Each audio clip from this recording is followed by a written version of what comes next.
સેજલબેન દવે પ્રાર્થના રજૂ કરશે. સેજલબેન.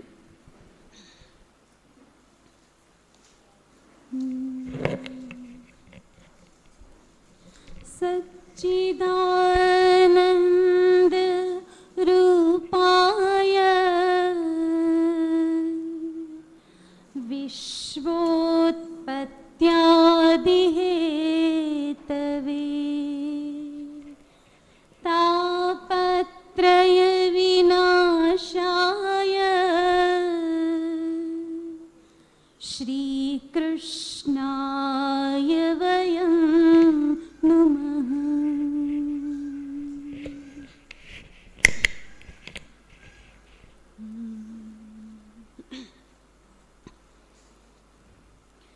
રે મન મૂરખ જન્મ ગવાયો, રે મન મૂરખ જન્મ ગવાયો, રે મન મૂરખ જન્મ ગવાયો, રે મન મૂરખ જન્મ ગવાયો. કરી અભિમાન વિષય રસ રાચ્યો, કરી અભિમાન વિષય રસ રાચ્યો, શ્યામ શરણ નહીં આયો, નહીં આયો.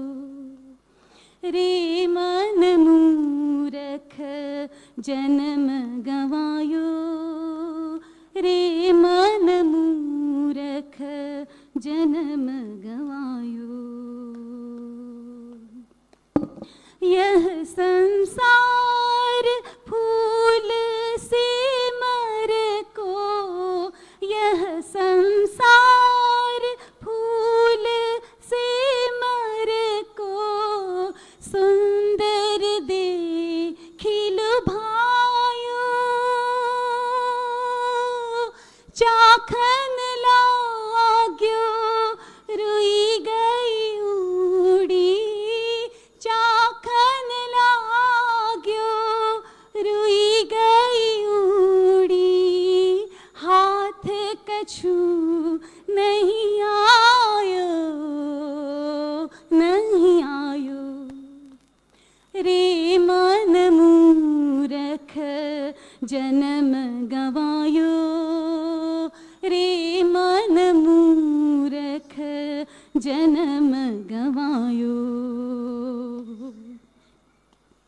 कहाँ होत अब के पछताई, कहाँ होत अब के पछताई, पहिले ना ही कमायो,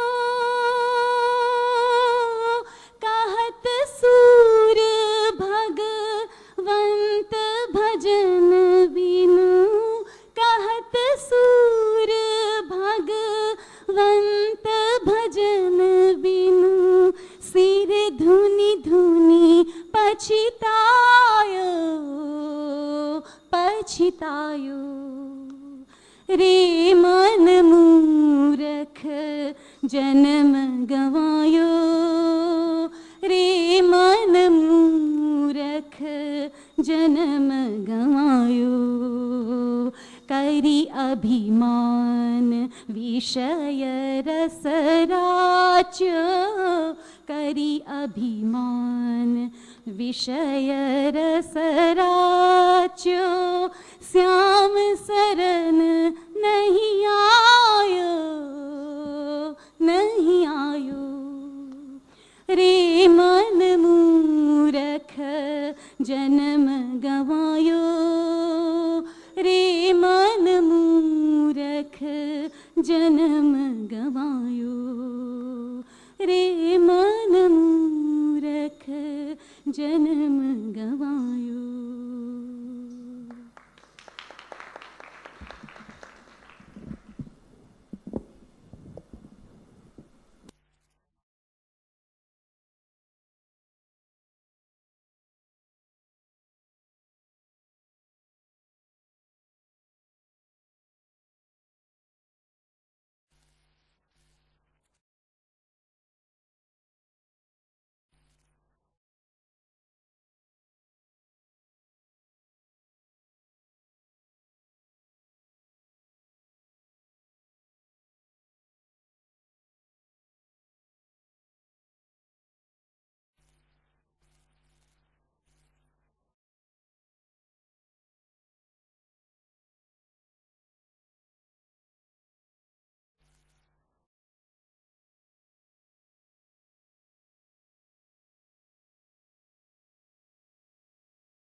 सहनाववतु सहनौ भुनक्तु सह वीर्यं करवावहै तेजस्विनावधीतमस्तु मा विद्विषावहै। ॐ शान्ति शान्ति शान्तिः। ॐ पूर्णमदः पूर्णमिदं पूर्णात् पूर्णमुदच्यते पूर्णस्य पूर्णमादाय पूर्णमेवावशिष्यते। ॐ शान्ति शान्ति शान्तिः। श्रुतिस्मृतिपुराणानाम् आलयं करुणालयं नमामि भगवत्पादं शङ्करं लोकशङ्करं शङ्करं शङ्कराचार्यं केशवं बादरायणं सूत्रभाष्यकृतौ वन्दे भगवन्तौ पुनः पुनः। ईश्वरो गुरुर्मूर्तिभेदविभागिने व्योमवद्व्याप्तदेहाय दक्षिणामूर्तये नमः।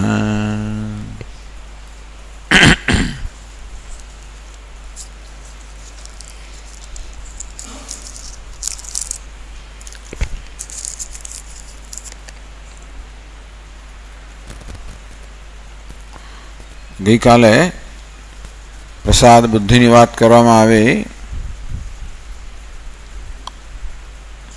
एमां श्रद्धा रहेली छे।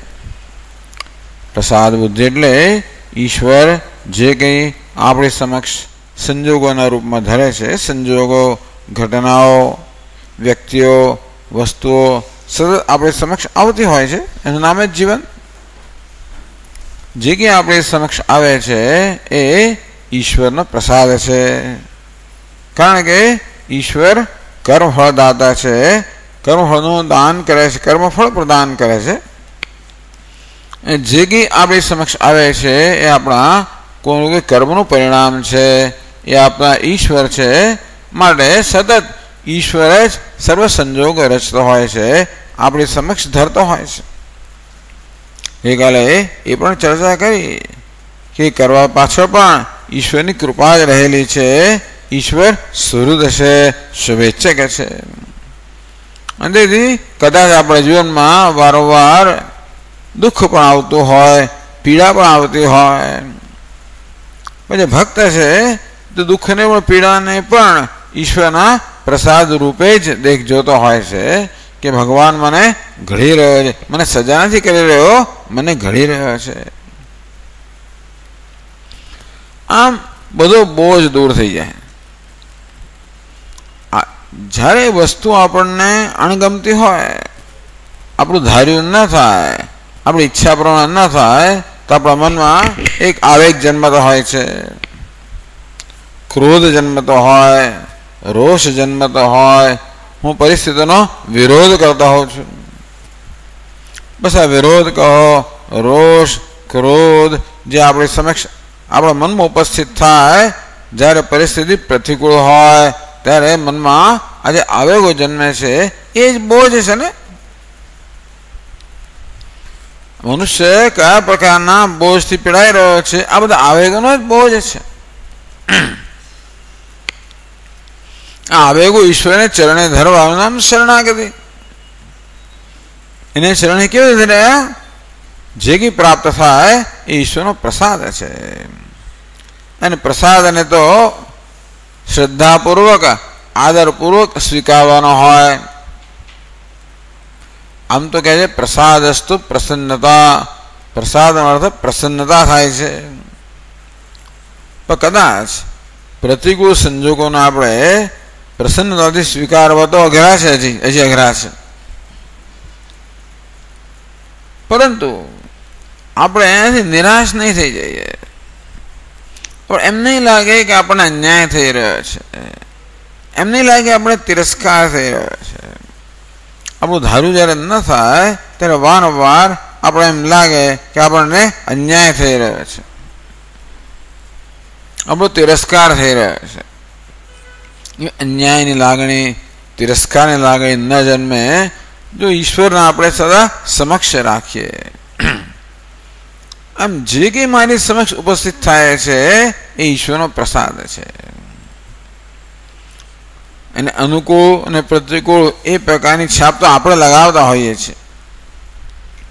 આપણો સ્વભાવ થઈ ગયો છે કે જે આપણી અપેક્ષા પ્રમાણે હોય એને આપણે સફળતા કહીએ, અનુકૂળ કહીએ. જે આપણી અપેક્ષા પ્રમાણે ન હોય એને આપણે નિષ્ફળતા કહીએ, પ્રતિકૂળ કહીએ. પ્રસાદ બુદ્ધિમાં આ પ્રકારની અનુકૂળતા પણ નથી, પ્રતિકૂળતા પણ નથી. જે છે પ્રસાદ જ છે. એટલે ખરેખર તો પરિસ્થિતિને આપણે પ્રસાદ રૂપે સ્વીકારીએ તો આ પ્રકારની છાપ લગાવવી, આ પ્રકારનો અધ્યારોપ કરવો, અનુકૂળ છે, પ્રતિકૂળ છે, સફળતા છે, નિષ્ફળતા છે, આ તો મનના ખ્યાલો જ છે ને. સફળતા નામની કોઈ વસ્તુ નથી, કારણ કે એક વ્યક્તિ જેને સફળતા કહે છે એને જ બીજી વ્યક્તિ નિષ્ફળતા પણ કહેતી હોય. આમ ભારત અને પાકિસ્તાન વચ્ચે ક્રિકેટ મેચ રમાતી હોય તો એક જ પરિણામ આવે, અડધી દુનિયાને સફળતા કહે, અડધી દુનિયા નિષ્ફળતા કહે. આમ સફળતા નિષ્ફળતાની કોઈ વ્યાખ્યા નથી. એ તો દરેક વખતે આપણું મન જ પોતાની રીતે સફળતા નિષ્ફળતાની વ્યાખ્યા દરેક આપણું મન તે ક્ષણે કરતું હોય છે. અને આપણે પણ આપણી સફળતાની અને નિષ્ફળતાની વ્યાખ્યા બદલ્યા કરતા હોઈએ છીએ. અત્યારે હું જેને સફળતા કહું એને કદાચ બીજા સંજોગોમાં ન પણ કહું. માટે આ સફળતા, નિષ્ફળતા, અનુકૂળ, પ્રતિકૂળ આપણું મન સંજોગો પર જે આ પ્રકારનો અધ્યારોપ કર્યા જ કરતું હોય છે એની શરણાગતિ, એનો ત્યાગ કરવો, એને ભગવાનને ચરણે ધરી દેવા, અને જે આવે એ પ્રસાદ છે. આમ જેમ જેમ પ્રસાદ બુદ્ધિમાં આપણે નિષ્ઠ બનતા જઈએ તેમ તેમ મન પ્રસન્ન થતું જ જાય. કારણ કે પ્રસન્નતા એ તો મનનો સ્વભાવ છે. અને એવું શું છે જે આપણને એ પ્રસન્નતાના અનુભવથી વંચિત રાખે છે? આ બધા આવેગો. મારું ધાર્યું થાય તો હું હર્ષના આવેગમાં, એ પણ એક આવેગ છે. અને ધાર્યું ન થાય તો હું શોકમાં મગ્ન થઈ જવું, એ પણ બીજો આવેગ છે. આમ આપણે એક આવેગાત્મક જીવન જ જીવતા હોઈએ છીએ. હર્ષ અને શોક વચ્ચે સતત ઝોલા ખાયા કરતા હોઈએ છીએ. ભગવાન કે નિત્યમ છે સમચિત્તત્વમ ઇષ્ટાનિષ્ટોપપત્તિષુ. ઈષ્ટ અને અનિષ્ટ, અનુકૂળ અને પ્રતિકૂળ જે કંઈ તારી સમક્ષ આવે એમાં ચિત્તની સમતા કેવું જવાય? એ સર્વને પ્રસાદ રૂપે સ્વીકારવા. કેમ? કારણ કે એ સર્વમાં ઈશ્વરનો અનુગ્રહ રહેલો છે. ગઈકાલે કહ્યું તે પ્રમાણે ક્યારેક જ્યારે આપણું ધાર્યું થાય ત્યારે ઈશ્વરનો પ્રત્યક્ષ અનુગ્રહ જણાય. આપણું ધાર્યું ન થાય તો ઈશ્વરનો પરોક્ષ અનુગ્રહ છે. ભક્ત હંમેશા બધી જ વસ્તુને ઈશ્વરના અનુગ્રહ રૂપે સ્વીકારે છે. એની પાસે શ્રદ્ધા છે કે ભગવાન કૃપાળુ છે, હિતેચ્છુ છે, સતત મારું ધ્યાન રાખનારો છે. આમ સંજોગોનો સામનો કરતી વખતે પ્રસાદ બુદ્ધિ, કર્મ કરતી વખતે પણ કેવો? શરણાગતિ. ગઈકાલે ચર્ચા કરી કે જગતમાં નિયતિ છે, કાયદો છે, વ્યવસ્થા છે. તો આ નિયતિના રૂપમાં, કાયદાના રૂપમાં, વ્યવસ્થાના રૂપમાં ઈશ્વર જ છે. અને માટે આપણા જીવનમાં આ નિયતનું, કાયદાનું, વ્યવસ્થાનું અનુસરણ કરવું, એનું પાલન કરવું, એનું નામ શરણાગતિ. પણ સ્વામીજી કાયદાના પાલનમાં શરણાગતિ શું આવે? કારણ કે કાયદાનું પાલન ન કરવાનાની વૃત્તિ આપણામાં રહેલી હોય છે. હિન્દુસ્તાનમાં તો ખાસ એક કાયદો આવે એટલે સૌથી પહેલી વસ્તુ કાયદાનો ભંગ કેમ કરવો. હેલ્મેટ પહેરો તો હું શાનો પહેરો, બેલ્ટ બાંધો હું શાનો બાંધું. આમ કોઈક રીતે કાયદાને અનુસરવું એમાં જાણે કે મને પરતંત્રતા જણાય છે. અને ઘણી સ્વામીજી હવે તમને શું ખબર પડે, હેલ્મેટ પહેરવામાં કેટલી મુશ્કેલી છે, કેટલી ગરમી અંદર લાગે, બરોબર દેખાતું ના હોય, અને બહુ હેલ્મેટ પહેરવા ત્રાસ છે. ખાસ કરીને ગરમીની ઋતુમાં તો બહુ ત્રાસ છે. એ વાત તો સાચી છે. ઘણી વાર કાયદાનું પાલન કરવામાં આપણે મુશ્કેલી અનુભવીએ, થોડુંક દુઃખ અનુભવવું પડતું હોય છે. નહીં તો કોણ પાલન ના કરે.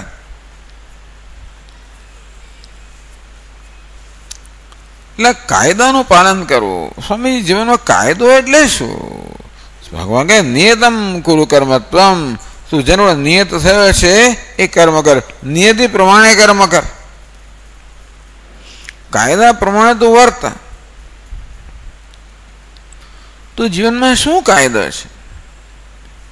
જો એક કાયદો તો એ જણાય છે કે સર્વત્ર સત્ય વ્યાપેલું છે. એક આપણે મનુષ્ય સમાજની બહાર નજર કરવી પડે. મનુષ્ય સમાજની વાત જરા જવા દઈએ આપણે. એ સિવાય આપણે કુદરતમાં નજર કરીએ તો કુદરતમાં ક્યાં પણ દંભ નામની વસ્તુ નથી. અંદર કંઈક અને બહાર કંઈક એવી દંભ ક્યાંય નથી. ઊંટને આપણે ગમે તેટલું કદરૂપ કહેતા હોઈએ, ઊંટ એમ નથી કે ઊંટના કોઈ પ્લાસ્ટિક સર્જન પર જતો નથી. મારો ઢેકો તમે કાપી નાખો, મારા ડોકને સીધી કરો. ઊંટમાં માણસનું મન આપ્યું હોત તો બધું એવું થયું હોત, પણ એવું એને કંઈ છે નહીં. અંદર જે છે એ બહાર છે.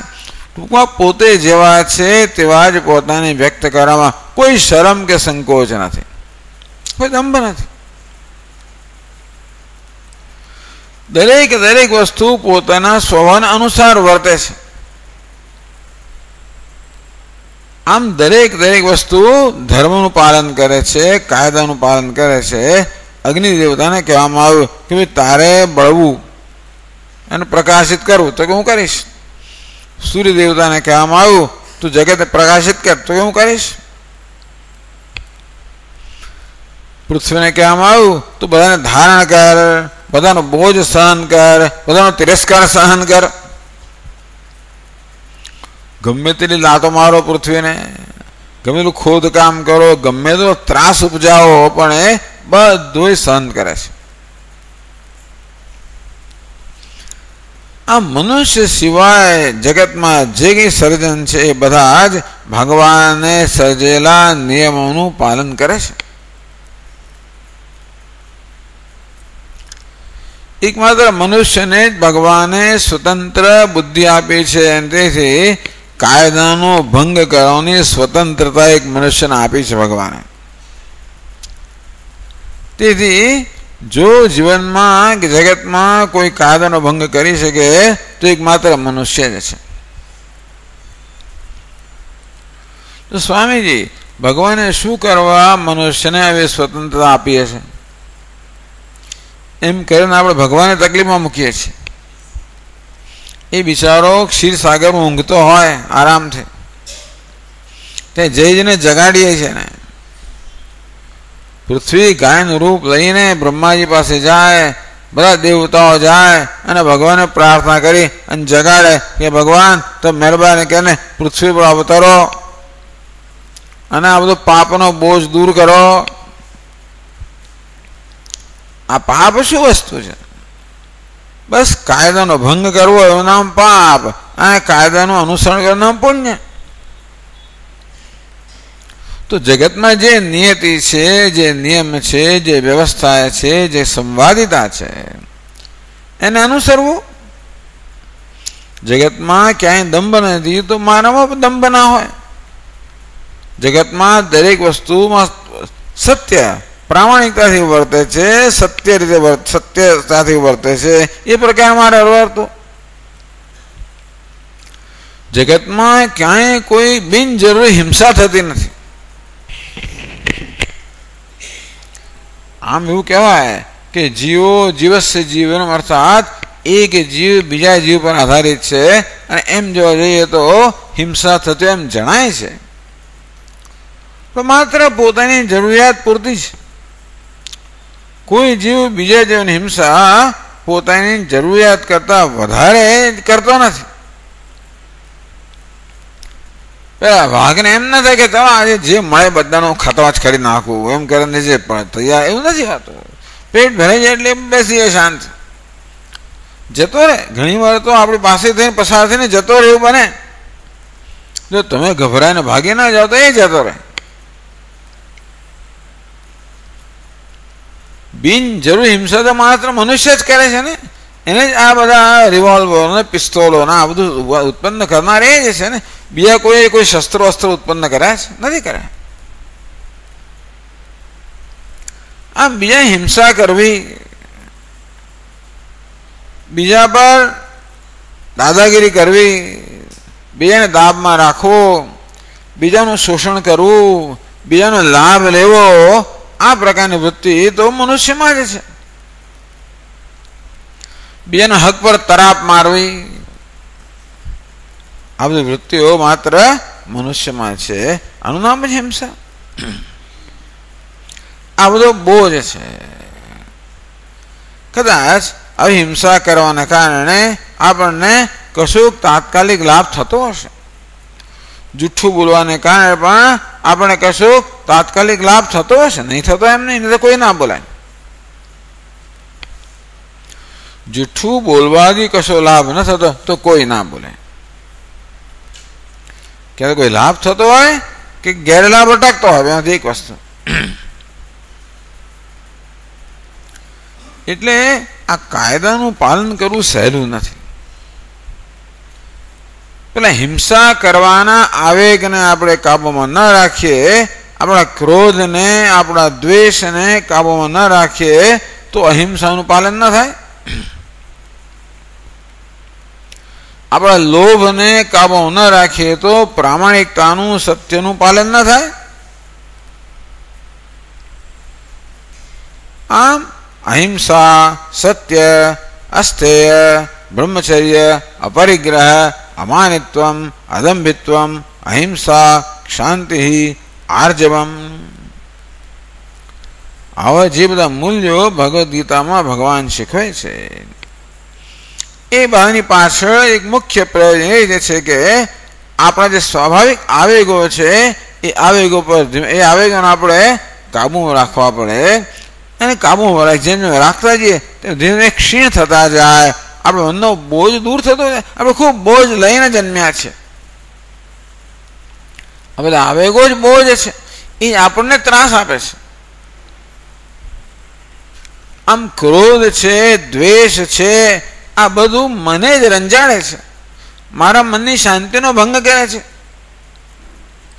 અને મારા મનમાં પ્રસન્નતાનો અનુભવ કરવા દેતા નથી. અને તેથી આપણે મૂલ્યોનું પાલન કરીએ, નિયમોનું પાલન કરીએ, કાયદોનું પાલન કરીએ તો આ બધા આવેગોમાં કાબૂમાં રાખવા જ પડે. શરૂઆતમાં જરા મુશ્કેલ જણાય, પણ ધીમે ધીમે ધીમે આપણામાં આંતરિક શક્તિ આવતી જાય. શરૂઆતમાં આપણામાં એટલી શક્તિ હોતી નથી, એટલે આપણે આવેગોનો વશ થઈ જતા હોઈએ છીએ. ક્રોધ કર્યા પછી ખ્યાલ આવે કે મારાથી થઈ ગયો. જુઠ્ઠું બોલ્યા પછી ખ્યાલ આવે કે બોલાઈ ગયો. પણ ધીમે ધીમે ધીમે આપણે સભાન બનતા જશું. જો આપણને મૂલ્યનું મૂલ્ય હશે. અમારા સ્વામીજી કે ધ વેલ્યુ ઓફ વેલ્યુઝ, મૂલ્યનું મૂલ્ય. તો મૂલ્ય કોને કહેવાય? મૂલ્યનું મૂલ્ય મૂલ્યવાન બને ત્યારે મૂલ્ય આપણું માટે મૂલ્ય બને. આ તો મેં ગુજરાતી કરીને કહું. When the value of a value becomes valuable to you, then it becomes a value. અર્થાત અહિંસા, સત્ય વગેરે મૂલ્યો મૂલ્યવાન છે. એનાથી પ્રાપ્ત થતો ભૌતિક લાભ મૂલ્યવાન નથી, એ માત્ર મૂલ્યનો આભાસ છે. કદાચ જુઠ્ઠું બોલવાથી, કોઈને છેતરવાથી મને કંઈક ધન સંપત્તિ મળી જાય, કંઈક સત્તા પ્રતિષ્ઠા મળી જાય તો એ મને બહુ મૂલ્યવાન લાગે છે, પણ એમાં મૂલ્ય નથી. આ બધી દુન્યવી સિદ્ધિઓમાં આપણને સુખ આપવાની કોઈ ક્ષમતા નથી. ખાલી ભ્રમ જ છે આપણા મનમાં કે આ ધન સંપત્તિ કે સત્તા પ્રતિષ્ઠા આપણને સુખ આપે છે. આ ભ્રમ છે, એ હકીકત નથી. એ ભ્રમને કારણે આપણે આ મૂલ્યનો ભોગ આપીએ છીએ. પણ એકવાર નિશ્ચય કર્યો કે નહીં, હું તો ટકી રહીશ, હું આવેગોનો તાબે નહીં થયો. એકવાર મારા મનમાં સમજ પડી કે આ મૂલ્યો દુન્યવી સિદ્ધિઓ કરતાં વધારે મૂલ્યવાન છે, એ મારા મનને અંતર્મુખ બનાવે છે, મારું ઘડતર કરે છે, મારા મનને અંતર્મુખ બનાવે છે, અને જે આંતરિક શાંતિ કે પ્રસન્નતા મારો સ્વભાવ છે એનો અનુભવ કરાવે છે. એમ જેમ જેમ સમજાતું જશે તેમ તેમ આ મૂલ્યો મૂલ્યવાન બનશે, અને તો પછી હું મારા પ્રલોભનોને કાબૂમાં રાખી શકીશ. બહુ પ્રલોભનો છે બધા. આજે 11 છે ખરી, ફળાહાર કરવાનો છે, પણ 4 જણ 11 કરતો હોય અને 5મું ના કરતું હોય, એટલે પેલો આરામથી બાપુ બધું આરામથી ખાતો હોય, એટલે આપણે પાણી તો આવે જ. અને કોઈ કહેનાર રોય પણ નીકળે, સ્વામીજી રોજ તમારે શું 11 કરવાની, બધું કોને તમારે શું કરવાનું, આપણે પહોંચી ગયા, બસ કંઈ કરવાનું જ નથી. મને લાગે મારે શું કામ કરવી જોઈએ. આવી રીતે પ્રલોભનો છે આપણો વશ કરતા હોય છે. આમ પ્રલોભનોને વશ ન થવું, ધીમે ધીમે આપણી આંતરિક શક્તિ આવતી જાય. આ આવેગો આપણી આંતરિક શક્તિને ક્ષીણ બનાવનારા છે. જેમ જેમ આપણે મૂલ્યનો ભોગ આપતા જઈએ, બાંધછોડ કરતા જઈએ, તેમ તેમ આપણે આંતરિક રીતે વધારે નિર્બળ બનતા જઈએ છીએ. પણ જેમ જેમ મૂલ્યનું પાલન કરીએ, આપણે આંતરિક રીતે વધારે સબળ બનતા જઈએ છીએ, શક્તિશાળી બનતા જઈએ છીએ. આપણી આંતરિક શક્તિઓ જે છે એ જાગૃત કરીએ છીએ. આ શરણાગતિ છે. શેની શરણાગતિ? મારા આવેગોની શરણાગતિ, પ્રલોભનોની શરણાગતિ. કે અમારા સ્વામી મહારાજ કે ભગવાન જ આ કાયદાના રૂપમાં છે. આ વ્યવસ્થા કહો, કાયદો કહો, નિયતિ કહો, ઓર્ડર કહો, એને જ ધર્મ કહેવામાં આવે છે. જે જગતને ધારણ કરે એનું નામ ધર્મ. આ કાયદાઓ જગતને ધારણ કરે છે, માટે એને ધર્મ કહેવામાં આવે છે. અંતેથી કદાચ બીજા કોઈ સંપ્રદાયનું પાલન ન પણ કરતા હોઈએ છતાં પણ એવા કેટલાક લોકો હોય છે કે હું ભગવાનનો માનતો નથી, હું પ્રામાણિક છું, હું જુઠ્ઠું બોલતો નથી, હું કોઈને છેતરતો નથી. ચાલો, કદાચ એવું કરતો હોય તો ઘણી આપણને વહેમ હોય છે કે હું પ્રામાણિક છું.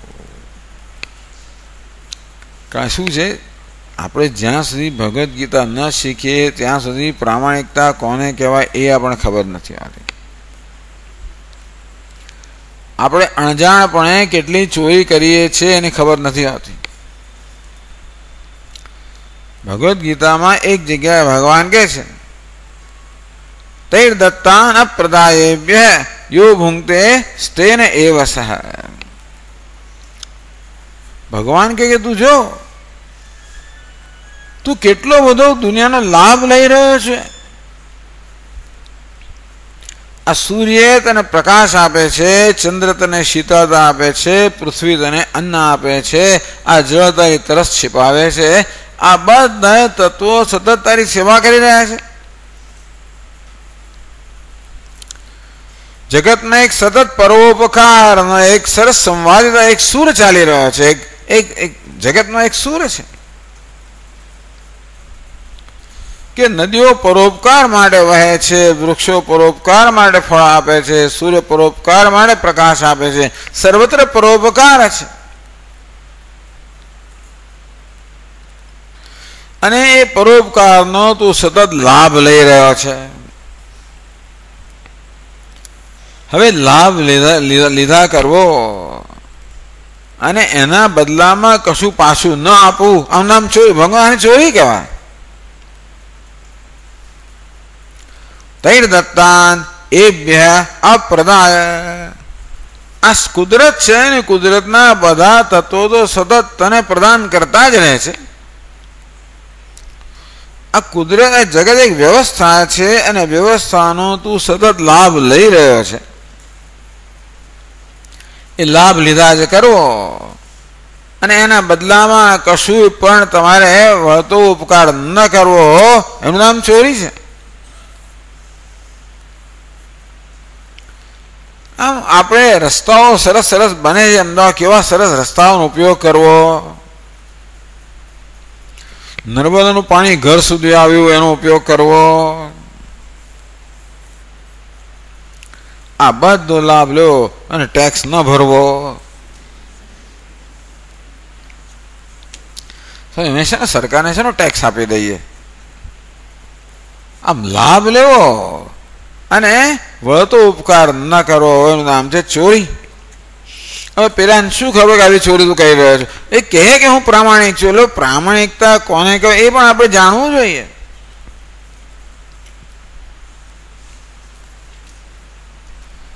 અને જ્યાં સુધી જીવનમાં ઈશ્વર ના હોય ત્યાં સુધી આ બધા મૂલ્યોનું પાલન પણ બહુ અઘરું છે. વારંવાર આપણે આપણા આવેગોના તાબે થઈ જતા હોય છે. વારંવાર આપણે પછડાટો ખાઈએ છીએ. અંતે વખતે ઈશ્વરની સહાય કે ઈશ્વરનો અનુગ્રહ અત્યંત આવશ્યક છે. એટલે કે ઈશ્વરના અનુગ્રહ વગર આપણે જીવનમાં ખરેખર કંઈ કરી શકીએ જ નહીં. તો એવું અભિમાન ધરાવતો હોય કે હું ઈશ્વરને માનતો નથી છતાં હું તો પ્રામાણિક છું, એને માનવું મારા માટે મુશ્કેલ છે. પ્રામાણિકતા એટલે મન વચન અને કર્મ વચ્ચે સંવાદિતા. મનસ્યેકમ વચસ્યેકમ કર્મણ્યેકમ મહાત્મનામ. જે મનમાં છે એ જ વચનમાં છે, એ જ કર્મમાં છે, એ મહાત્માનો સ્વભાવ છે. એ પ્રકારની એકતા સરળ નથી જો ભગવાનનો અનુગ્રહ ન હોય તો. એટલે ઈશ્વરના અનુગ્રહ આપણે કંઈ કરી શકતા નથી. એટલે ઈશ્વર તો આપણે જીવનમાં જોઈએ જ. અને શરણાગતિ એ ઈશ્વરને આપણા જીવનમાં લાવવા માટે, આપણા જીવનમાં ઈશ્વરને પ્રવેશ આપવા માટેનું દ્વાર કયું? શરણાગતિ. એ દ્વારા ભગવાન આપણા જીવનમાં પ્રવેશ કરે. એ રીતે આપણે એના અનુગ્રહના ભાગી બનીએ.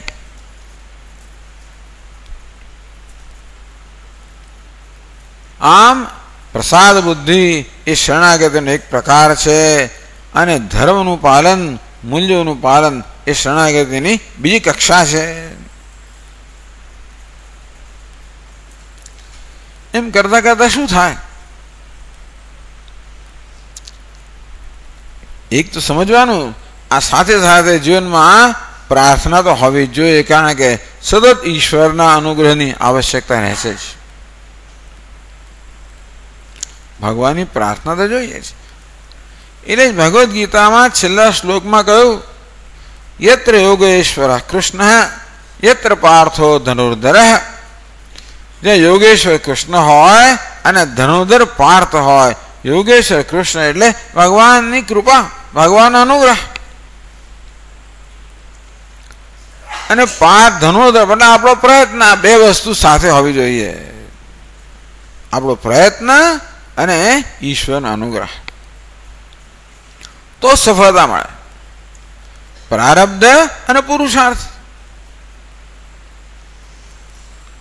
પુરુષાર્થ કરીએ ત્યારે આપણે જાણીએ છીએ કે આપણે કર્મ કરવા છતાં પણ સફળતા મળે એવો કોઈ નિયમ નથી. કારણ કે જીવનમાં એટલા બધા પરિબળો છે જે આપણે જાણતા નથી કે આપણા કાબુમાં પણ હોતા નથી. અને માટે એ બધા પરિબળો આપણે અનુકૂળ બને માટે ઈશ્વરની કૃપા જરૂરી છે, માટે પ્રાર્થના પણ જરૂરી છે. બસ સ્વામી હું ભીખ નથી માગતો. ઘણા લોકોને પાછું પ્રાર્થના કરવામાં નાના આવે, ભિક્ષા ન માગું.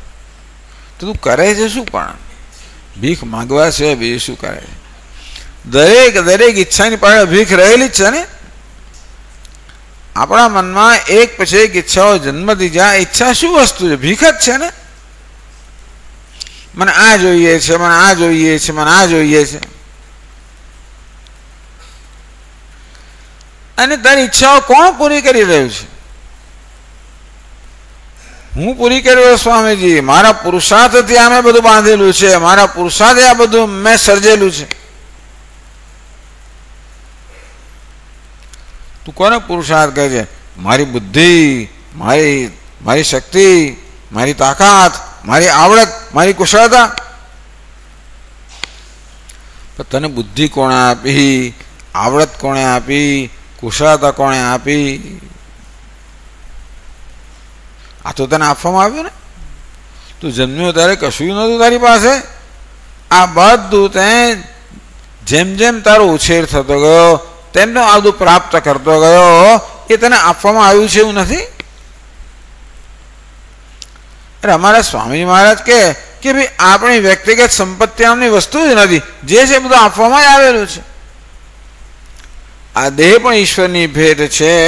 આ જ્ઞાનેન્દ્રિયો, કર્મેન્દ્રિયો બધું ઈશ્વરની ભેટ છે. આપણું મન, આપણી બુદ્ધિ, આ બધું ઈશ્વર આપેલી ભેટ છે.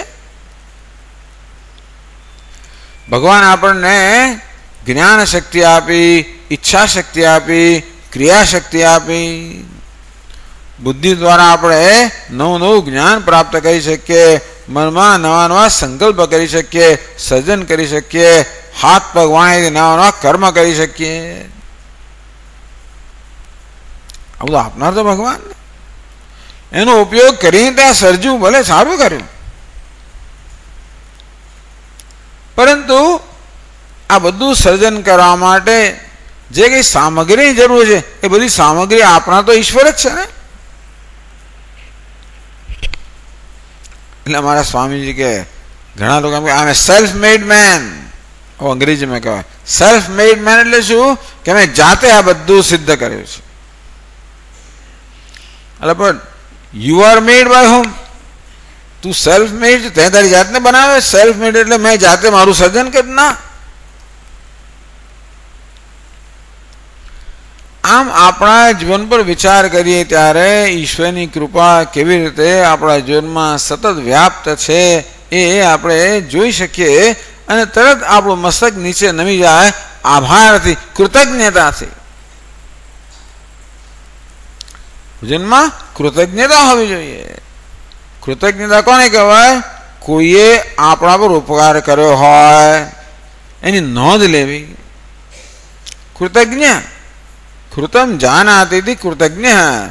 પોતાના પર થયેલા ઉપકારને જ જાણે છે, નોંધ લે છે, સભાન છે, એને કૃતજ્ઞ કહેવાય. પણ ખાલી જાણીને બેસી નહીં રહેવાનું, પછી વળતો ઉપકાર કરવો. અને આમ કર્તવ્ય, આમ આપણી ફરજ બજાવવી, કર્તવ્યનું પાલન કરવું એ પણ શરણાગતિનો એક પ્રકાર જ છે. એની પાછળ એક સમજ રહેલી છે કે મારા પર સદ ઉપકાર થઈ રહ્યો છે અને માટે વળતો ઉપકાર કરવો એ મારું કર્તવ્ય છે. મનુષ્ય સિવાયની જે બાકીના જે બધા જીવો છે એ બધા તો સતત ઉપયોગી થાય છે. એ બધા કુદરતની સામગ્રીનો ઉપયોગ કરે છે અને ઉપયોગી થાય છે. દરેક વસ્તુ હંમેશા કોઈને કોઈ પ્રકારે પોતાનો ફાળો આ જગતના સંચાલનમાં આપતું જ હોય છે. એક નાનામાં નાનો અણુ પણ જગતના સંચાલનમાં પોતાનો ફાળો આપે જ છે. એક મનુષ્ય જ એવો છે જેને ફાળો ન આપવાની સ્વતંત્રતા છે. કેવો છે? સ્વાર્થી છે. આપણો મોટો બોજ કયો છે? આ સ્વાર્થ એક મહાન બોજ છે. એટલે ભગવાન આપણને કહે છે કે ભાઈ તું તારા પર જે ઉપકાર થાય છે એના બદલામાં વળતો ઉપકાર કર.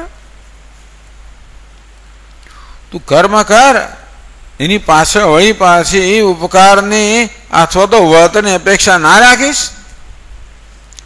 તું જે કર્મ કરે છે, જે પ્રયત્ન કરે છે એ દ્વારા કઈ બીજા પર ઉપકાર કરતો નથી. જે ઉપકાર થયો છે માત્ર એ તું પાછો મળે છે. મેં કોઈની પાસે 1000 રૂપિયા લીધા હોય આ શરત સાથે કે દર મહિને મારે 100 રૂપિયા પાછા આપવા, તો દર મહિને 100 રૂપિયા આપું એ કઈ ઉપકાર કરું છું ના પર? મારા પર જે ઉપકાર થયો છે માત્ર એ પ્રત્યુપકાર કરું છું ને. તેવી રીતે જે કંઈ આપણે કરતા હોઈએ ખરેખર તો એ ભગવાન જે આપણા પર સતત ઉપકાર કરી રહ્યો છે. ભગવાન એટલે આ જગતના રૂપમાં કુદરતના રૂપ વ્યક્ત થયેલો. આપણે માત્ર એને પાછું જ વાળવાનું છે. એટલે ખરેખર જોવા જઈએ તો કશું માંગવું એ યોગ્ય જ નથી. બસ સ્વામી માંગ્યા વગર તો માં ના પીરસે. માં કદાચ નહીં પીરસતી હોય તો ભગવાન તો કહે છે યોગક્ષેમમ વહામ્યહમ. ભગવાન કહે હું તો મારા ભક્તના યોગ અને ક્ષેમનું વહન કરનાર છું. જે આપણી પાસે નથી એને પ્રાપ્ત કરવું એને યોગ કહેવાય, અને જે છે એના રક્ષણને ક્ષેમ કહેવાય. એટલે ખરેખર જોવા જઈએ તો આપણા યોગ અને ક્ષેમનું વહન ભગવાન જ કરી રહ્યો છે. આપણે અભિમાન ધરાવીએ છીએ કે આપણે કરી રહ્યા છીએ. ગાળા નીચે કૂતરું ચાલતું હોય અને માને કે હું ગાળાને ભાર વહન કરી રહ્યો છું. આપણે માનીએ છીએ કે આપણે આપણા યોગ અને ક્ષેમ વહન કરી રહ્યા છીએ, પણ ખરેખર તો ઈશ્વર કરી રહ્યો છે, આપણી દ્વારા કરી રહ્યો છે. આપણને યોગ્ય શક્તિ પ્રદાન કરીને આપણને તક પ્રદાન કરે છે ને, ઓપોર્ચ્યુનિટી. એવા સંજોગો ઊભા કરવા. એમ કહેવાય છે, કોઈ કહે છે કે સફળતા એટલે શું? ક્યારે સફળતા મળે? To be there at the right place at the right time. યોગ્ય સમયે યોગ્ય સ્થિતિમાં આપણે હોઈએ તો આપણે સફળ બનીએ. અને આપણો મિત્ર 2 મિનિટ મોડો આવે એને બીજો બસ ચૂકી જાય.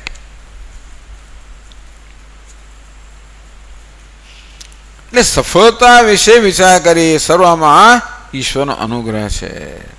અંતેથી મારું એક જ કર્તવ્ય છે, કેવી રીતે મારે એનો બદલો વાળવો. આ પ્રકારની શરણાગતિ ભાવના, કૃતજ્ઞતાની ભાવનામાં શરણાગતિ છે. વળતો ઉપકાર કરવાની ભાવનામાં શરણાગતિ છે. આવી શરણાગતિ ધરાવનાર આપણે કહીએ ભક્ત છે. હમણાં મને કહ્યું સ્વામી પેલો શ્લોક તમે કયો નહીં શરણાગતિનો. કયો શ્લોક ના? આ શ્લોક જાણીતો શ્લોક છે. આનુકૂલ્યસ્ય સંકલ્પ પ્રાતિકૂલ્યસ્ય વર્જનમ રક્ષિષ્યતિ ઇતિ વિશ્વાસ ગોપ્તૃત્વે વર્ણમ તથા આત્મનિક્ષેપ કાર્પણ્યે ષડ્વિધા શરણાગતિ. શરણાગતિમાં આ 6 અંશ રહેલા છે. આનુકૂલ્ય છે સંકલ્પ. ઈશ્વરને જે અનુકૂળ છે એ મને પણ અનુકૂળ છે. સ્વામીજી મને શું ખબર પડે કે ઈશ્વરને શું અનુકૂળ છે? ભગવાન જેવું કરે છે એવું આપણે કરીએ. ભગવાન બધાનું રક્ષણ કરી રહ્યો છે, ભગવાન બધી કાળજી કરી રહ્યો છે, ભગવાન બધાનો શુભેચ્છક છે, એવું કંઈક આપણે આનો પ્રયત્ન કરીએ. આમ ધર્મ એ ભગવાન, ધર્મના રૂપમાં ભગવાન, ધર્મ ભગવાનને અનુકૂળ છે. જીવનમાં ધર્મનું મૂલ્યનું પાલન કરવું એટલે ભગવાનને અનુકૂળ બનવું. પ્રાતિકૂલ્ય સવર્જનમ, જે ભગવાનને પ્રતિકૂળ છે એ મારે નહીં જોઈએ, એનો ત્યાગ. અધર્મ ભગવાનને ના ગમે તો એને આવવું પડે નીચે. ભગવાનને શું કરવા? પોતાની શેઠ સૈયાનો આરામ છોડીને બિચારાને આવવું પડે. 14 વર્ષ વનમાં આવી માથા આટલી બધી તકલીફ કેમ લેવી પડે? આપણે કારણે. જો દુનિયામાં મનુષ્ય ના હોત તો ભગવાનને કોઈ તકલીફ લેવાની જરૂર ના પડી હોત. કારણ કે અધર્મ કરનાર જ મનુષ્ય છે. એટલું સરખું કરવાને આવવું પડે. પરિત્રાણાય સાધુનામ વિનાશાય દુષ્કૃતામ, સાધુનું રક્ષણ કરવું, દુષ્ટ લોકોનો નાશ કરવો, ધર્મનું સંસ્થાપન કરવું.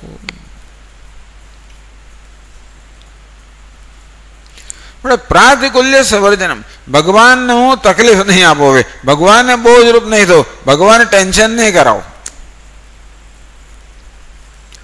હું જયારે ભગવાન પાસે શું માગું ને કે ભગવાન મેં આ કર્યું પણ તું મને આપ અને પેલું આપ, ત્યારે ભગવાનને ટેન્શન કરાવો છો. ભગવાન યાદ રાખવું પડે કે આણે પેલું કર્યું છે મારે પછી એને આપવાનું છે, તો કોઈ ટેન્શન ભગવાન ના કરાવો. ભગવાન આ તું તારું છે અને તને સમર્પિત કરો છો. આનુકૂલ્ય સંકલ્પ પ્રાતિકૂલ્ય સવર્જનમ. પણ સ્વામીજી આવું જીવા જતા આપણે મરી જ જઈએ ને પછી આપણે થશે શું? બધું તમે કહો છો, બધું નિષ્કામ કર્મ કરતા જઈએ ને આપણું ધ્યાન ન રાખીએ તો આપણું ધ્યાન કોણ રાખે? રક્ષિષ્યતિ ઇતિ વિશ્વાસ. ભગવાન મારું રક્ષણ કરશે એવો વિશ્વાસ. રક્ષણ કરે એટલે મારું ધાર્યું કરે એવો નિયમ નથી. એ જે આપે ને રક્ષણ માનવાનું. પછી સૂકી રોટલી આપે તો એને રક્ષણ કર્યું માનવાનું. આ ભક્ત આવું માને. આપણે તો કહીએ કે મને સરસ પકવાન આપે તો એને રક્ષણ કર્યું કહેવાય. એ રક્ષણની વ્યાખ્યા ભગવાન કરે, આપણે નહીં કરવાની. રક્ષિષ્યતિ ઇતિ વિશ્વાસ. ગોપતૃત્વે વર્ણમ તથા, ભગવાન જ મારો રક્ષક છે, બીજા કોઈને જીવનમાં રક્ષક તરીકે સ્વીકારતો નથી. કોઈ ધન સંપત્તિ સત્તા પ્રતિષ્ઠા કશામાંથી હું રક્ષણની અપેક્ષા નથી રાખતો. ઈશ્વર જ રક્ષક છે. આત્મનિક્ષેપ કાર્પણ્ય, પોતાની જાતને સમર્પિત કરવી ભગવાનને. અને કૃપણતા, દીનતા, નમ્રતા. આપણો ઘમંડ છે ને એ ક્યાંથી આવે છે? એ અવિવેકમાંથી આવે છે, અણસમજમાંથી આવે છે કે મેં આવું સર્જન કર્યું. હમણાં જ વાત કરી તે પ્રમાણે આપણે વિચાર કરીએ કે કોઈ પણ સિદ્ધિ ક્યારે પ્રાપ્ત થાય છે? જ્યારે સર્વ અવસ્થામાં ઈશ્વરનો અનુગ્રહ રહેલો હોય તો જ કોઈ પ્રકારની સફળતા પ્રાપ્ત થાય. અત્યારે આટલું પ્રવચન અપાઈ રહ્યું છે, ભગવાનનો કેટલો અનુગ્રહ છે. આ વાણી ક્યારે બોલી શકે? જ્યારે અગ્નિ દેવતાનો અનુગ્રહ હોય ત્યારે. તમારા કાન ક્યારે સાંભળી શકે? જ્યારે દિગ દેવતાનો અનુગ્રહ હોય ત્યારે. કાન સાંભળે એટલે કામ પૂરું ના થાય, પછી પાછું મન બરાબર સાંભળે ત્યારે. કાન તો સાંભળ્યા કરે અને મન બીજે ક્યાંક હોય તો પણ મન પણ હોય. મન સાંભળે પણ તું અંદર કશું જતું જ ના હોય, સમજ ઉપરથી જતું રહ્યું. બુદ્ધિમાં પણ સમજ પડે, આ શબ્દ અર્થ સ્ફુરે, આ બધું થાય ત્યારે આ એક પ્રક્રિયા પૂરી થાય ને. તો મનનો દેવતા ચંદ્રમા છે, બુદ્ધિનો દેવતા વળી પછી વાસુદેવ છે. આ બધા દેવતાઓનો અનુગ્રહ તો આ બધા તત્વો કામ કરે. એટલે તો ઘણી વાર નથી થતો. હતો પ્રવચનો બેઠા હોય ખરા બાબુ મારે ઠેકાણા નથી સ્વામીજી, મગજ ઠેકાણા ના હોય. અહીંયા આવતા પહેલા જ કંઈ ચડભડાટ થયો હોય અને જે મગજમાં ચાલતું હોય એટલે પછી અહીંયા મન ઠેકાણા ના હોય. અથવા કે ધંધાની ચિંતા હોય કે આજે આટલું કર્યું છે ને શું થશે, સોનાના ભાવ વધશે કે ઘટશે ને કેમ થશે કેમ નહીં બધું.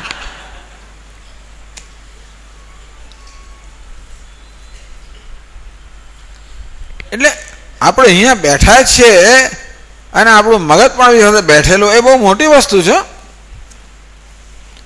આપણામાં ચિત્તની એકાગ્રતા હોય, આપણે એકાગ્રતાથી શ્રવણ કરીએ, શ્રદ્ધાથી શ્રવણ કરીએ, પ્રેમથી શ્રવણ કરીએ. આમાં શું સ્વામીજી નવું કહ્યું હોય અને આ વસ્તુમાં ક્યાં ક્યાં કરો છો એમ કરે એવું કેમ મેં આપણું મન કે એમાં શું, અને તો પછી દરવાજો બંધ થઈ જાય. એટલે મનનો આપણે સહકાર મળે, બુદ્ધિનો સહકાર મળે, આપણી સાથે હોય, આપણે અનુકૂળ બને, એ બહુ જ મોટી સિદ્ધિ છે. એ ક્યારે થાય? આ ઈશ્વરની કૃપા હોય ત્યારે. સ્વકર્મણા આત્મવ્યર્ચે સિદ્ધિ વિંદતી માનવ. ભગવાન કે પોતાના કર્મ ભગવાનની આરાધના રૂપમાં કરતા કરતા ઈશ્વરના પ્રસાદથી એના અનુગ્રહથી મનુષ્ય એવી સિદ્ધિ પ્રાપ્ત કરે, અંતઃકરણ શુદ્ધિ પ્રાપ્ત કરે. બધું મન બોજથી આવેગોથી મુક્ત થતું જાય, અંતઃકરણ શુદ્ધ થતું જાય. તેમ પછી આપણી દ્રષ્ટિ બદલાતી જાય. આ મનની અશુદ્ધ એટલે મનમાં રાગ દ્વેષ જે છે આવેગો છે જે શુદ્ધ છે એ જેમ ઓછા થતા જાય તો મન આપણું નિર્મળ બનતું જાય. પ્રસાદસ્તુ પ્રસન્નતા, ધીમે ધીમે પ્રસન્નતા જન્મતી જાય. આપણે સ્વતંત્ર બનતા જઈએ. સુખ માટે, સલામતી માટે આપણે દુનિયા પર આધાર રાખવાની જરૂરિયાતથી ધીમે ધીમે મુક્ત થતા જઈએ. આપણે એ ધીમે ધીમે કહેવાય સ્વનિર્ભર બનતા જઈએ.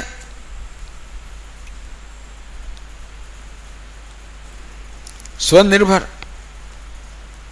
સુખ માટે સ્વનિર્ભર, શાંતિ માટે સ્વનિર્ભર.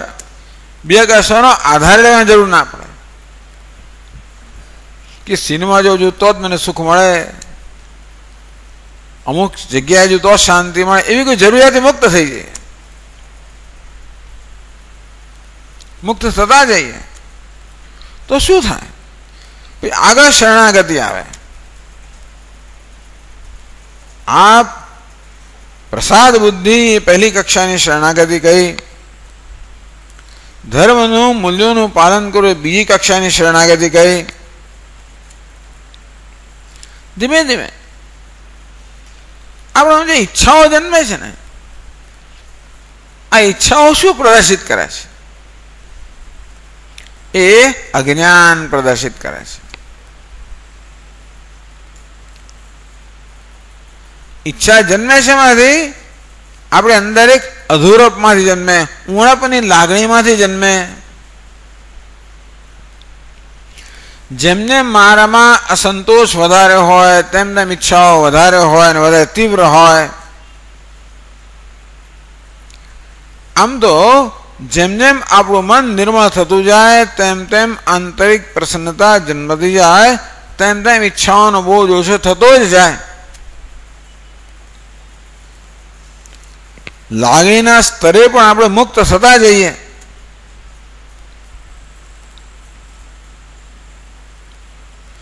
તો મન પછી વિચારતું થાય, મન આપણું સાત્વિક બને. રાગ અને આવેગો, રજોગો અને તમોગો નું દબાણ, મને પ્રેશર હોય છે, પ્રેશર. મોટે ભાગે આપણે પેલા અંદર દબાણથી કામ કરતા હોઈએ છીએ. કાર્યતે હેવશઃ કર્મ સર્વ પ્રકૃતિ ગુણૈ. માણસ મોટે ભાગે પરવશતાથી જ કામ કરતો હોય છે. એના આવેગો એની પાસે કામ કરાવતા હોય છે. ધીમે ધીમે પરવશતાઓથી મુક્ત થતા જઈએ. મન સાત્વિક બનતું જાય તો આપણી દ્રષ્ટિ બદલાતી જાય. જેવું મન તેવી જ આપણી દ્રષ્ટિ, જેવી દ્રષ્ટિ તેવી સૃષ્ટિ. આમ જેમ જેમ મન આપણું સાત્વિક બનતું જાય તેમ તેમ આપણી દ્રષ્ટિ બદલાતી જાય, તેમ તેમ સૃષ્ટિ બદલાતી જાય. હવે આપણને બધે ભગવાન અનુગ્રહ દર્શન થવા માંડે, ધીમે ધીમે ભગવાનના દર્શન થવા માંડે, મન વિચાર કરતું થાય કઈ ઈચ્છાઓ જે મારા મનમાં જન્મ્યા કરે છે, આ ઈચ્છાઓને પોષણ આપવું જે હું આપતો આવ્યો છું એ ખરેખર કોઈ વિવેકનું કાર્ય છે, એ ખરેખર બુદ્ધિપૂર્વકની વસ્તુ છે? આજે સંસારની ઝંઝટમાંથી મુક્ત થઈ જાય ત્યારે આપણે જરા આપણા જીવનની આ મૂળભૂત વસ્તુ વિશે વિચારતા થઈએ. કઈ ઈચ્છાઓ પૂરી કરવા છતાં પણ ઈચ્છાઓનો તો ક્યારે અંત આવતો જ નથી. આ બધી ઈચ્છા દ્વારા હું કંઈક જીવનમાં ઈચ્છી રહ્યો છું. શું ઈચ્છી રહ્યો છું? આટલી બધી ઈચ્છાઓ પૂરી કરવા છતાં, જીવનમાં આટલી બધી સિદ્ધિઓ પ્રાપ્ત કરવા છતાં પણ હજી જો મને સંતોષ ન જન્મ્યો હોય તો મારે શું સમજવાનું? એનો અર્થ એવો થયો ને કે બહારની ગમે તેટલી સિદ્ધિઓ પ્રાપ્ત કરું અને તો પણ એ સિદ્ધિઓ મને સંતોષ આપવા માટે સમર્થ નથી. હું ધીમે ધીમે આપણે સમજાતું જાય. પરીક્ષ લોકાન કર્મચિદાન બ્રાહ્મણ નિર્વેદ માયા નાસ્ત કૃતઃ કૃતેન. ઉપનિષદ કહે કે જેમ આપણું મન નિર્મળ થતું જાય તેમ વિચારશીલ થતું જાય. પરીક્ષ લોકાન આપણા જીવનનું કે સર્વૈયું કાઢતા જઈએ. સર્વૈયું કાઢવાને બે રીત છે. એક તો બોટમ લાઈન નફો અને પેલે એટલે ભાઈ જમાન ઉધાર એનું સર્વૈયું પણ એ એક વસ્તુ છે. પણ બીજું સર્વૈયું એવું છે કે મારા જીવનમાં કેટલે અંશે મેં સંતોષ પ્રાપ્ત કર્યો, આ જગતના પદાર્થો કેટલે અંશે મને સંતોષ આપી શકે એમ છે, એમના પ્રત્યે જે એક મિથ્યા આકર્ષણ છે એ ધીમે ધીમે ઓછું થતું જાય. આપણે આ ભૌતિક કે આ જગતના પદાર્થોમાંથી મળતા સુખની મર્યાદાઓ સમજતા જઈએ કે દુનિયાના પદાર્થો ખરેખર સુખ આપતા નથી, સુખ આપવાનો આભાસ જ ઉત્પન્ન કરે છે. જેમ પેલું જહાજોનું જળ એ દૂરથી જળ જેવું દેખાય તો ખરું, પણ માત્ર જળનો આભાસ તેવી રીતે ભલે આ દુનિયાના પદાર્થોમાં કે સિદ્ધિઓમાં મને સુખ ભાસતું હોય, એ સુખ આપતા જણાતા હોય, પણ ખરેખર તો એ સુખ ત્યાંથી નથી આવતું, એ સુખ તો અંતરમાંથી આવે છે. કોઈ પણ ક્ષણે આપણે જ્યારે સુખનો અનુભવ કરતા હોઈએ ત્યારે ભલે આપણું મને માનતો હોય કે સુખ ત્યાંથી આવ્યું, પણ ખરેખર તો એ સુખ આપણા અંતરમાંથી આવતું હોય છે. ધીમે ધીમે વિવેક જાગૃત થતો જાય, વિવેકમાંથી વૈરાગ્ય જાગૃત થતો જાય, વૈરાગ્યમાંથી જ્ઞાન મળવાની ઈચ્છા જાગૃત થતી જાય. મામેકમ શરણમ વ્રજ, એનો અર્થ બદલાતો જાય. એકમાત્ર ભગવાનનું શરણ, અને ભગવાન કેટલા છે? એક જ છે. વિવેક વૈરાગ્ય, આ બધી ઈચ્છાઓની પાછળ કઈ ઈચ્છા છે? આટલી બધી ઈચ્છાઓ પૂરી કરવા છતાં પણ જો ઈચ્છાઓનો અંત ના આવતો હોય તો ભાઈ ખરેખર હું શું ઈચ્છું છું એવું માણસ વિચારતો થાય. ત્યારે ધીમે ધીમે માણસે સમજ પડતી જાય કે મને તો અનંતની ઈચ્છા છે. કોઈ પણ મર્યાદિત વસ્તુ મને ક્યારે પણ સ્થાયી સુખ ના આપી શકે. ભલે કદાચ જગતના પદાર્થો કંઈક સુખ આપતા પણ હોય તો પણ એ કેવું છે? અસ્થાયી નશ્વર સુખ છે. મને તો શાશ્વત સુખની ઈચ્છા છે. આ મનુષ્ય પોતાના હૃદયની ઝંખનાથી પરિચિત થાય. આ મનની બહિર્મુખતાને કારણે આપણે આપણા પોતાના મનનો જ અવાજ સાંભળતા નથી હોતા. આ મન બિચારો કંઈક કહી રહ્યું છે પરંતુ એ સાંભળવાની ફુરસદ નથી, કારણ કે બહારનો ઘોંઘાટ એટલો બધો છે. પણ જેમ જેમ ઘોંઘાટ ઓછો થાય તેમ આપણને પછી જેમ આપણા ટ્રાન્ઝિસ્ટર પણ જેમ જેમ આપણું ટ્યુનિંગ અપ થતું જાય, ઘોંઘાટ ઓછો થાય તેમ પહેલા જે રેડિયો સ્ટેશન હોય એનું સંગીત સંભળાતું જાય. તેવી રીતે આપણે ધીમે ધીમે આપણા મનની ઝંખના સમજતા જઈએ કે મને તો અનંતની ઝંખના છે. यो वै भूमा तत्सुखम नाल्पे सुखम अस्ति। उपनिषद के जे आनंद છે ત્યાં જ સુખ છે, કોઈ મર્યાદિત પદાર્થમાં ક્યારે સુખ હોઈ જ ના શકે. તો અનંતને કેમ પ્રાપ્ત કરવું? તો પછી વળી આગળ સૂઝ ચડે આવે કે અનંત તો કોઈ પ્રાપ્ત કરવાની વસ્તુ નથી, એ તો જાણવાની વસ્તુ છે. તદ્વિજ્ઞાનાર્થમ સ ગુરુમેવા વિગચ્છેત. આ આપણી ઈચ્છાઓ છે એ ભોગની ઈચ્છામાંથી જ્ઞાનની ઈચ્છામાં પરિણમે. મનમાં જ્યારે રજોગુણની પ્રધાનતા હોય ત્યારે મન હંમેશા ભોગ ઈચ્છે,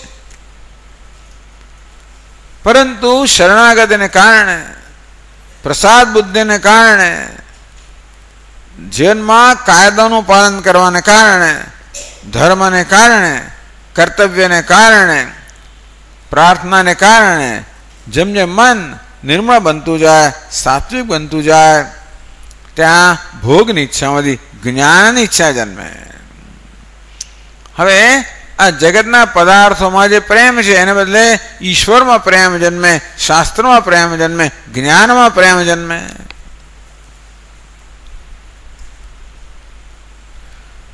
તો જ્ઞાનની ઈચ્છા પૂરી કરવા ક્યાં જવા? તો ગુરુ પાસે જવું પડે. તદ્વિજ્ઞાનાર્થમ સ ગુરુમેવા વિગચ્છેત. એ જ્ઞાન પ્રાપ્ત કરવા માટે એણે ગુરુ પાસે જ જવું જોઈએ. તો જ્ઞાન કેમ પ્રાપ્ત થાય? કહેવામાં આવ્યું આત્માવારે દ્રષ્ટવ્ય, શ્રોતવ્ય, મંતવ્ય, નિધિધ્યાસિતવ્ય. યાજ્ઞવલ્ક ઋષિ મૈત્રેયને કહે કે હે મૈત્રેય, આત્માવારે દ્રષ્ટવ્ય, હે મૈત્રેય આત્માનું દર્શન કરવું જોઈએ, આત્માને જાણવો જોઈએ. આત્મની દ્રષ્ટે, આત્મની દૃષ્ટિ શ્રુતે મતે વિજ્ઞાતે સર્વમ વિદિતમ ભવેત. હે મૈત્રેય, તું આત્માને જાણીશ તો બધું તું જાણી જઈશ. તું આત્માને પ્રાપ્ત કરીશ તો એને બધું પ્રાપ્ત થઈ જશે. મારે તારે આત્માને જાણવું જોઈએ. આત્મસુખામાય સર્વમ પ્રિયમ ભવતી. હે મૈત્રેય, તું એમ માને છે કે સુખ તો દુનિયામાં છે, વ્યક્તિઓમાં છે, પદાર્થોમાં છે, મારે તને ત્યાં આસક્તિ છે ને? પણ ખરેખર જે સુખ તું ત્યાં માને છે એ સુખ તો આત્મામાં છે. તું એમ માને કે તું કોઈ બીજાને પ્રેમ કરી, ખરેખર તો તું તારી જાતને જ પ્રેમ કરે છે. કોઈ પત્ની પતિને પ્રેમ કરતી હોય તો પતિ માટે નહીં, પોતાને માટે પ્રેમ કરે છે. અને કોઈ પતિ પત્નીને પ્રેમ કરતો હોય એ પત્ની માટે નહીં, પોતાના માટે પ્રેમ કરે છે. ટૂંકમાં જીવનમાં પતિ માટે, પત્ની માટે, સંતાનો માટે, ધન માટે, સત્તા માટે, પ્રતિષ્ઠા માટે, કોઈ પણ વસ્તુ માટે જે પ્રેમ આપણને છે એ વસ્તુ માટે પ્રેમ નથી. એ દ્વારા આપણને આત્મા માટે પ્રેમ છે, સુખ માટે પ્રેમ છે. કોઈ માણસ સત્તા માટે ના ઈચ્છે, સુખ માટે ઈચ્છે. અને સુખ તો આત્માનો સ્વભાવ માટે આત્મા માટે જ પ્રેમ છે. હે મૈત્રેય, તારે જો સુખ પ્રાપ્ત કરવું હોય, જીવન સફળ બનાવવું હોય તો આત્માને જાણવું જોઈએ, તારી જાતને જાણવી જોઈએ. સ્વામી, આત્માને પણ જાણવાનો છું, કારણ કે અજ્ઞાન છે. મનુષ્ય અજ્ઞાન લઈને જન્મ્યો છે. બસ સ્વામીજી, આત્મા તો તમે કહો ચૈતન્ય છે, જ્ઞાન સ્વરૂપ છે, એમાં વળી અજ્ઞાન કેમ હોય? જેવી રીતે સૂર્યને પેલું વાદળ ઢાંકી દે, સૂર્ય પ્રકાશ સ્વરૂપ છે, અંતો પણ વાદળ કેવી રીતે આપણી દ્રષ્ટિને ઢાંકી દે છે. એના માટે સૂર્ય પ્રકાશ તો હોય તો પણ આપણને એના દર્શન ન થાય. તો જેવી રીતે સૂર્યના દર્શન કરવા માટે પેલું વાદળ દૂર કરવું પડે, તેવી રીતે આત્માના દર્શન કરવા માટે અજ્ઞાનનું વાદળ દૂર કરવું પડે.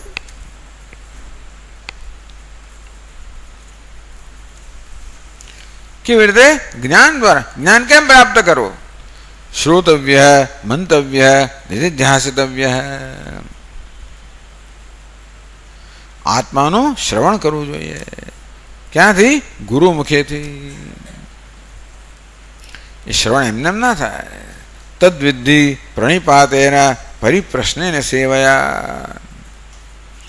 ભગવાન અર્જુનને કહે, હે અર્જુન, આ ગુરુ જરૂર તને ઉપદેશ કરશે, પણ પહેલા એક ભૂમિકા બંધાવી જોઈએ. ગુરુને તારા પ્રેમ જન્મવો જોઈએ. ગુરુ તો બધાને પ્રેમ કરે, કેમ કે ગુરુ તો એમને શું, એ તો ખરું, પણ વિશેષ પ્રેમ જન્મવો જોઈએ. સામાન્ય પ્રેમ તો બધા માટે હોય, પણ વિશેષ પ્રેમ જન્મવો જોઈએ. વિશેષ પ્રેમ કોને કહેવાય તમને કહું? આ યાજ્ઞવલ્ક્ય જ મૈત્રેયીને કહે છે. આ કથા જાણીતી છે. યાજ્ઞવલ્ક્યે એકવાર જાહેર કર્યું કે હે મૈત્રેયી, હવે તો હું આ ગૃહસ્થ આશ્રમનો ત્યાગ કરીને સંન્યાસ લેવાનો છું, ઘરનો ત્યાગ કરવાનો છું. પણ મૈત્રેયી, તું ચિંતા ન કરીશ, કારણ કે મારી જે કઈ સંપત્તિ છે ને એ બધી તારી અને કાત્યાયની બે વચ્ચે વહેંચવામાં આવી છે, માટે મારી ગેરહાજરી તમને કોઈ તકલીફ નહીં પડે. તો મૈત્રેયીએ તો એક મોટું મહાન આશ્ચર્યજનક એક પ્રશ્ન કર્યો કે હે ભગવાન, આખી દુનિયાની સંપત્તિ મને પ્રાપ્ત થાય તો હું અમર બનું ખરી કે ના બનું?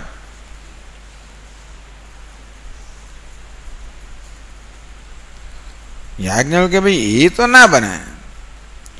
દુનિયાની તને સંપત્તિ પ્રાપ્ત થાય તો તને સગવડ મળે, પણ અમરતા તો ના મળે. ત્યારે મૈત્રેયી કહે કે હે ભગવાન, જેનાથી મને અમરતા ન મળતી હોય એવી સંપત્તિને શું કરવી છે? તમે છોડીને જાઓ છો અને મને આપીને જાઓ છો. જો સંપત્તિમાંથી અમરતામાં તો શું કામ યાજ્ઞવલ્ક્ય છોડે ભાઈ? માટે મને સંપત્તિ ના જોઈએ, તમારી પાસે જે છે ને, જેને કારણે તમારામાં અમરતા છે, એ મને આપો. યાજ્ઞવલ્ક્ય છક થઈ ગયા, ખુશ થઈ ગયા. હે મૈત્રેયી, તું તો હંમેશા મને પ્રિય રહે છે, પણ આજે વિશેષ પ્રિય છે. એટલે ગુરુને બધા પ્રિય તો હોય, પણ બીજા કોઈ જ્ઞાન, આવી જિજ્ઞાસા બતાવે, જેને જ્ઞાનની ઈચ્છા બતાવે, ત્યારે વિશેષ પ્રેમ જન્મે. વિશેષ પ્રેમ સંપાદન કરવો જોઈએ. કે યાજ્ઞવલ્ક્યને ખબર છે ને કે મૈત્રેયીને આ જ્ઞાનની જે પણ અત્યાર સુધી ઉપદેશ ના કર્યો, હવે મૈત્રેય, હે મૈત્રેયી, તું આવો બેસ, હવે હું તને ઉપદેશ કરીશ, તું સાંભળ. અર્જુને પણ જ્યારે જ્ઞાનની ઈચ્છા પ્રગટ કરી, શિષ્યસ્તેમ સાધિમામ ત્વામ પ્રપન્ન, ભગવાન આપ મને ઉપદેશ કરો, હું આપનો શિષ્ય છું. ત્યારે વિશેષ પ્રકારની પ્રસન્નતા જન્મે. ભક્તો મેં શિવે સખા ચેતી રહસ્યમ હેતુદુત્તમમ. ભગવાન અર્જુન કે હે અર્જુન, આજે મેં તને ઉત્તમ રહસ્ય તારી સમક્ષ પ્રગટ કર્યું છે, કારણ કે તમારો ભક્ત છે અને સખા તો છે, આજે ભક્ત પણ બન્યો, શિષ્ય પણ બન્યો. ગુરુનો વિશેષ પ્રેમ સંપાદન થાય એ મારે શિષ્ય કશું કરવું પડે. તદ્વિદ્ધિ પ્રણિપાતેન પરિપ્રશ્નેન સેવયા. હે અર્જુન, તું પ્રણિપાત કર, તું દીર્ઘ નમસ્કાર કર, તારો અહંકાર ગુરુના ચરણે સમર્પિત કર. અર્થાત તું જાહેર કર કે હે ગુરુજી, હવે મને આપના પૂર્ણ શ્રદ્ધા છે, વિશ્વાસ છે. અર્જુને જેવી રીતે પોતાના રથનું સારથીપણું ભગવાનને સોંપ્યું, એમ એ તો રથનું સારથીપણું, હવે જીવન રથનું સારથીપણું આપને સોંપી દઉં છું. સેવયા માત્ર હું કહેવાથી ના ચાલે, પરંતુ એને વર્તનમાં ઉતારવું પડે. સેવયા, ગુરુજીની સેવા કર. આમ કરીને ગુરુને પ્રસન્ન કર. કે વિશેષ પ્રસન્નતા. ગુરુને પ્રસન્ન કરવા આપણે એવા ગુરુ આપણે ના જોઈએ, પણ આપણે ગુરુ તો પ્રસન્ન જ હોય એવું આપણે માનીએ છીએ ભાઈ. એટલે ગુરુ તો બધા માટે પ્રેમ હોય, પણ વિશેષ પ્રસન્નતા એ શિષ્ય માટે થોડું કંઈક વધારે તો ખરું, એવું તો કહેવાય ખરું કે બધાને કે ભગવાન ઓછા જ્ઞાનનો ઉપદેશ કરે. દુર્યોધનને કરે નથી કર્યો. એટલે અર્જુન તો ખાસમ ખાસ છે, માટે તમે તેને આ રહસ્ય કહ્યું.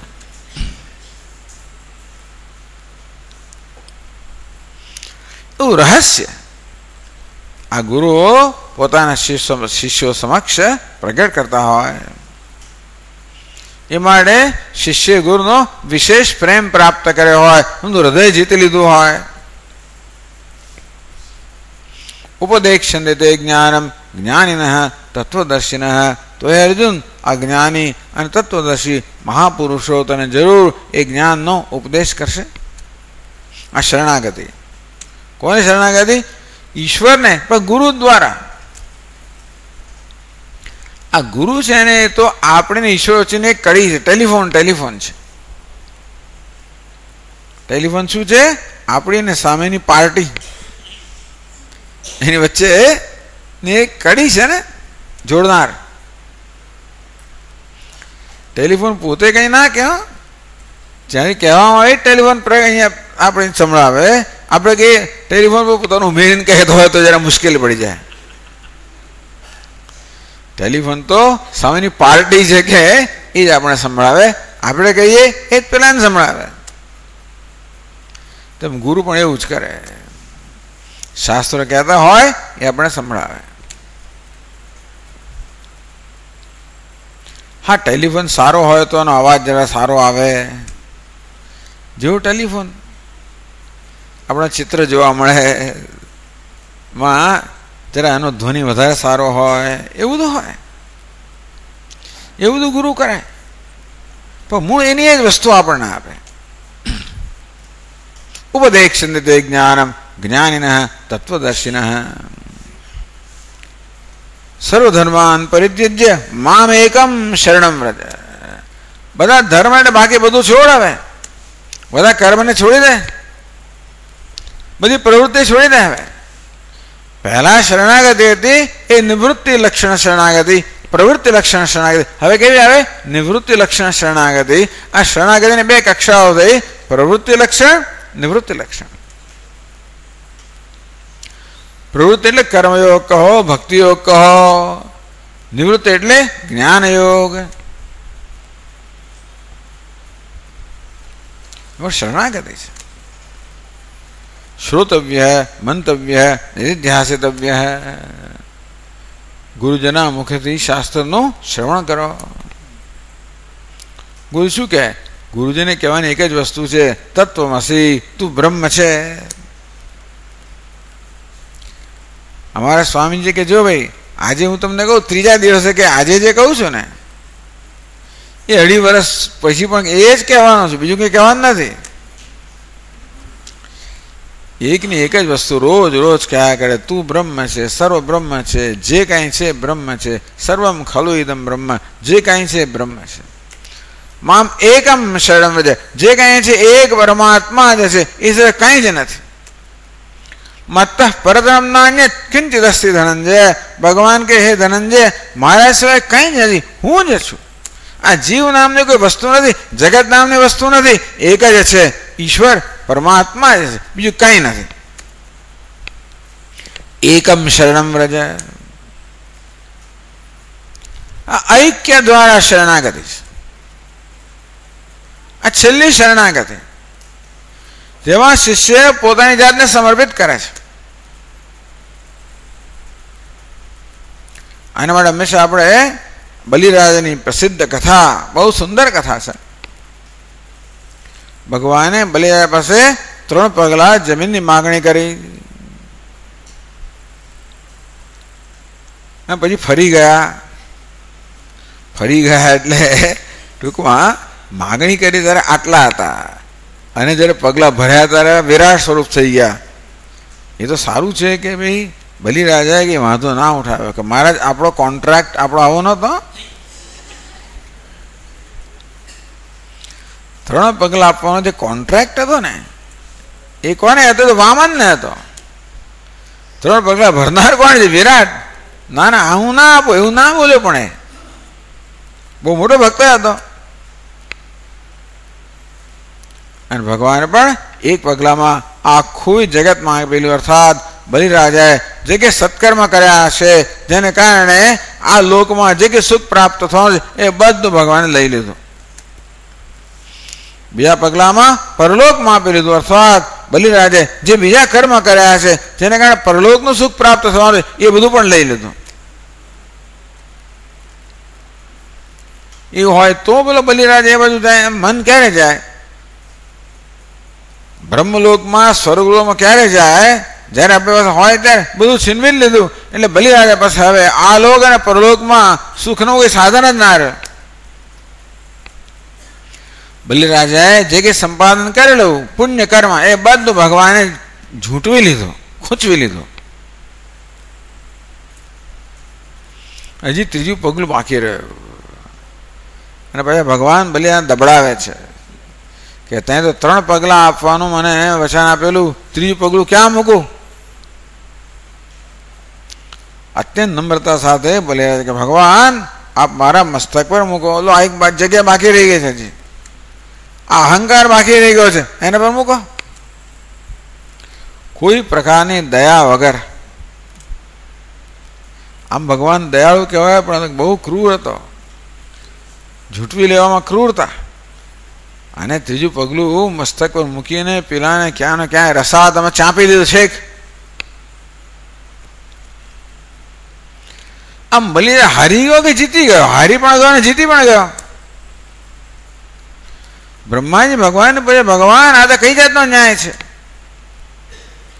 આ બલિરાજા આપનો ભક્ત છે, આપને સમર્પિત છે, એને બધું સમર્પિત કર્યું, ઉપરથી આપણે એના માથા પર પગ મૂક્યો, પાછું એને તાતામાં ચાંપી દીધો. આવું કેવું? ભગવાન કે હું જ્યારે અનુગ્રહ કરવા માંગુ ત્યારે બધું ઝૂંટવી જ લઉં. આ એની અનુગ્રહ કરીને જાત જાતની રીતો છે. મને એક રીત આવી છે કે બધા ભક્તોનું ઝૂંટવી લે, પણ ખરો ભક્ત થયો ત્યાં સુધી ના ઝૂંટવે.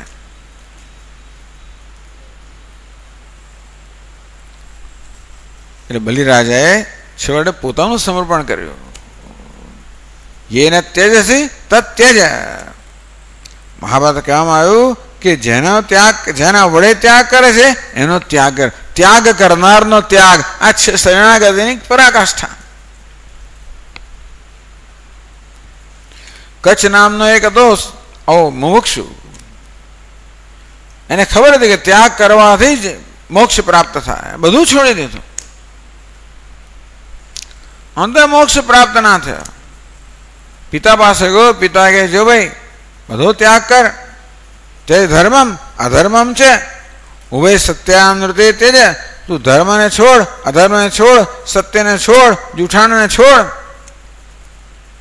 ઉભય સત્યાનૃતે ત્યક્ત્વા યેન ત્યજસી તત્ ત્યજ.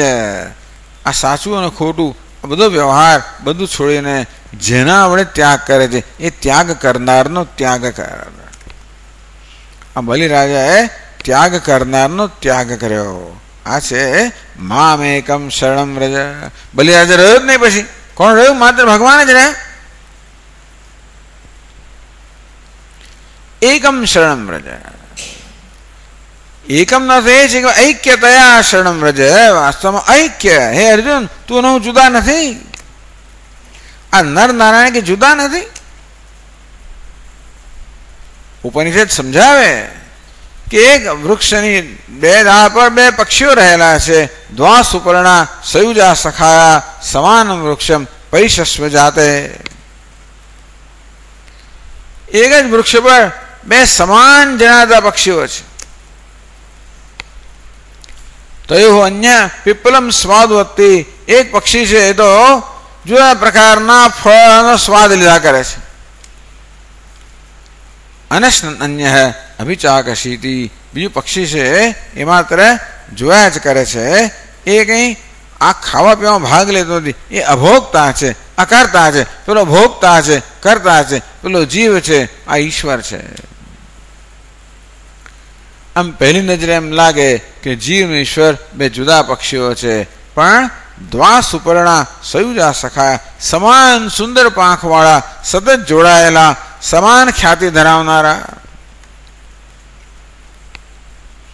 એક જ 2 રૂપે દેખાય છે. એક જ પરમાત્મા જીવના અને ઈશ્વરના રૂપમાં દેખાય છે. જે છે તો વાસ્તવમાં એક જ છે. અર્જુન નર અને ભગવાન નારાયણ વાસ્તવ નર નારાયણમાં કોઈ પ્રકારનો તફાવત નથી. આમ જીવ જગત અને ઈશ્વર આ સર્વ એક જ છે. એક જ પરમાત્માની અભિવ્યક્તિ છે. माम एकम शरणम व्रज। आ प्रकारे आ सर्व विविधतामां जे एकता रहेली छे। समम सर्वेषु भूतेषु तिष्ठन्तम परमेश्वरम। प्राणी मात्र में समान भावे ये परमात्मा रहेलो छे।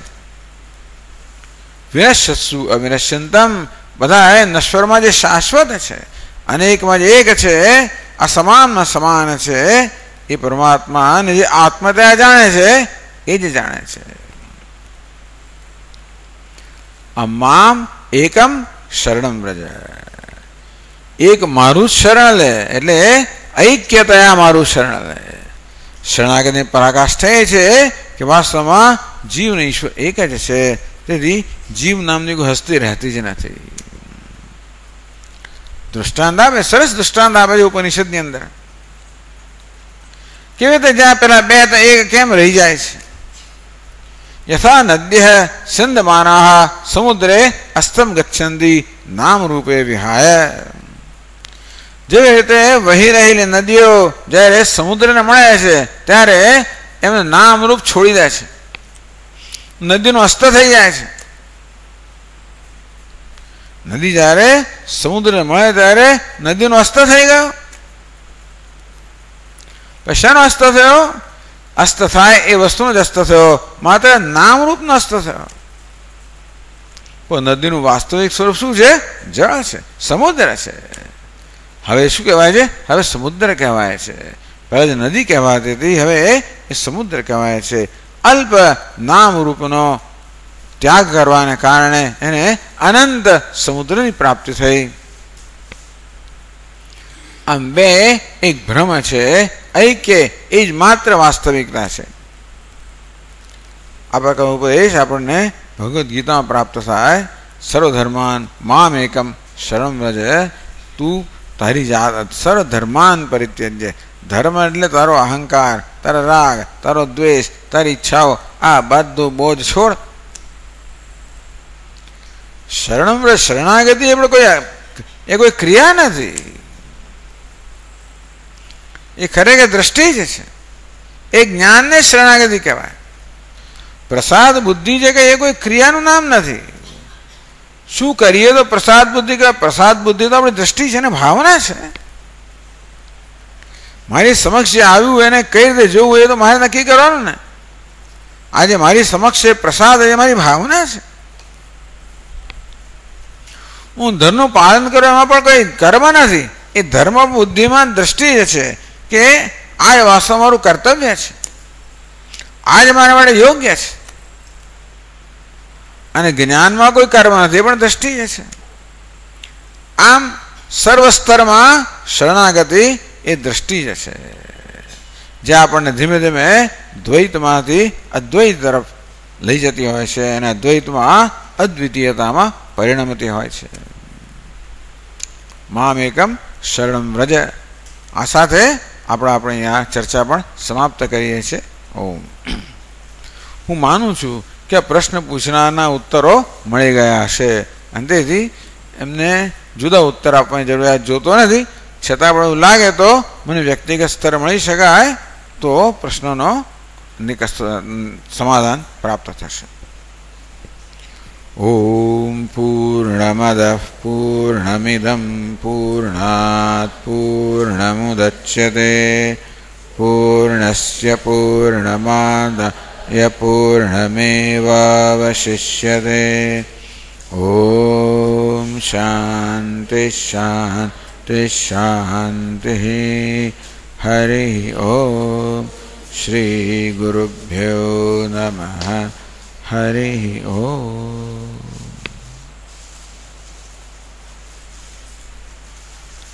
बंसीधरा कन्हैया घनश्याम सुंदरा। बंसीधरा कन्हैया घनश्याम सुंदरा।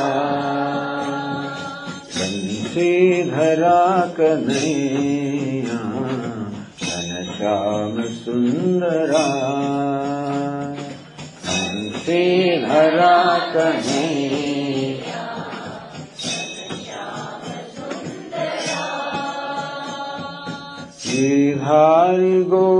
बाला वृंदावन विहारा गिरिधारी गोप बाला वृंदावन विहारा गिरिधारी गोप बाला वृंदावन विहारा गिरिधारी गोप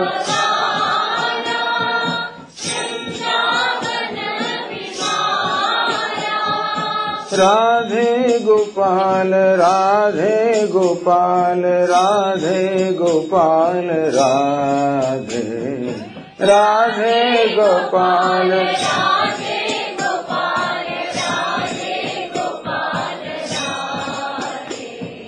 राधे गोपाल राधे गोपाल राधे गोपाल राधे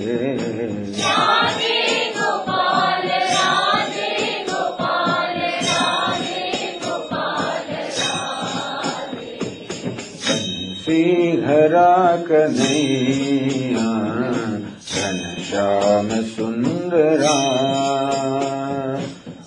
श्रीधरा कन्हैया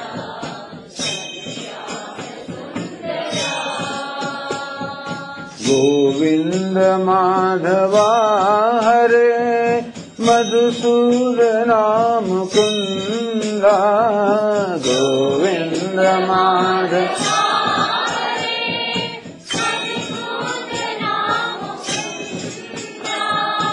गोविंद माधवा हरे मधुसूदना मुकुंदा गोविंद माधव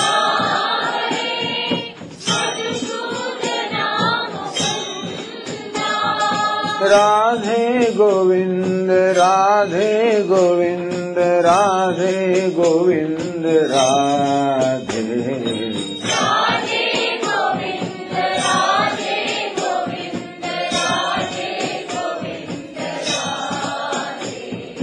राधे गोविंद राधे गोविंद राधे गोविंद राधे राधे गोविंद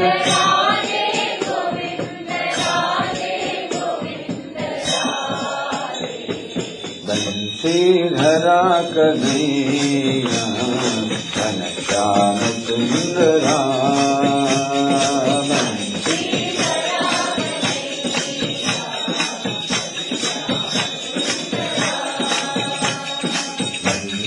धरा कन्हैया घनश्याम सुंदरा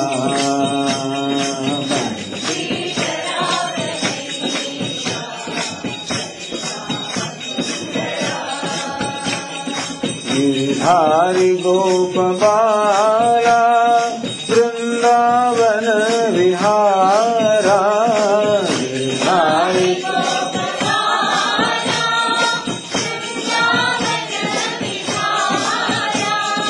गिरिधारी गोप बाला वृंदावन विहारा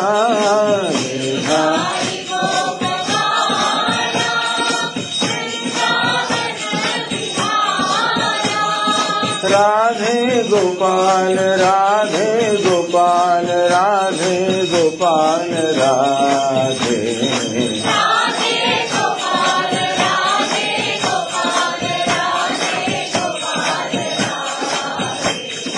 राधे गोपाल राधे गोपाल राधे गोपाल राधे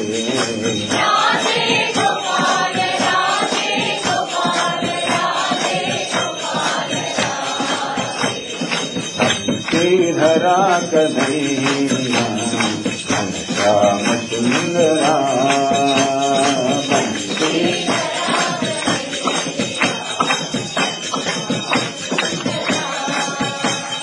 गोविंद माधवा हरे मधुसूदना मुकुंदा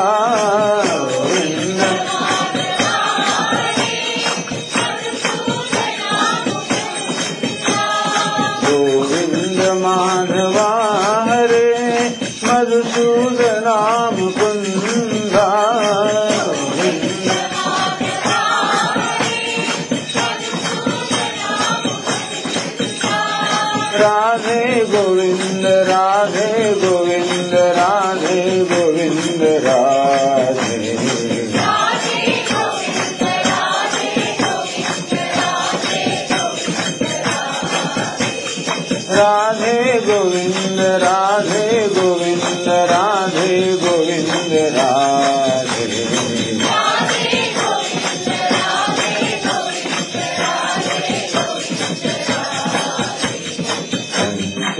धरा कन्हैया घनश्याम सुंदरा धरा कन्हैया घनश्याम सुंदरा